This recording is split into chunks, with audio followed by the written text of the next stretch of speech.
Tignan po naman natin ngayon ang sitwasyon sa Ninoy Aquino International Airport at parami na po ng parami ang mga pasahero doon.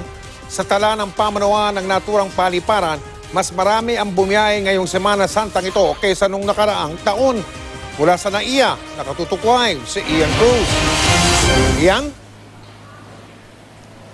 Mike, sa talanga ng MIAA ay unti-unti nang dumarami ang mga kababayan natin na bumibiyahe ngayong Semana Santa. Tamang-tama naman, Mike, sapagkat dito sa aking lukuran ay makikita natin na normal na ang operasyon ng Bureau of Immigration malayong-malayo sa eksena noong nakaraang linggo kung saan napakahaba ng pila. Umaga pa lang kanina, napakarami ng mga pasahero sa labi ng NAIA Terminal 1, 2 at 3. Sinadya raw nilang magmaaga para hindi magkaproblema sa kani-kanilang domestic o international flights ngayong Lunes Santo. Ilang airlines nga kasi ang nag-abiso na hanggang 5 oras ang gawing allowance bago ang flight dahil sa problema sa immigration. Mas early ako ngayon kaysa na nakaraan. Parang feeling ko lang maraming bakasyonista ngayon. Sabi po ng iba na kailangan daw pong 6 hours before flight nandito na para daw po hindi mapending yung flight. 3 hours is good enough. Kanina may natanong tayo ron. 1 oras pa lang ho siya rito, naka-check-in na siya.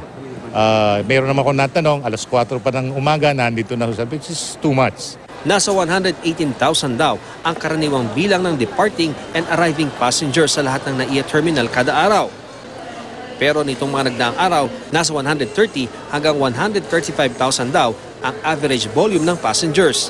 Mas mataas din ng 12.43% ang bilang ng pasahero kung ikukumpara ang April 8 araw ng Sabado sa 133,570 kumpara sa 118,801 noong March 19, 2016. 8.81% naman na mas mataas ang bilang ng mga pasahero nitong Palm Sunday sa 129,235 kumpara noong 2016 sa 118,770.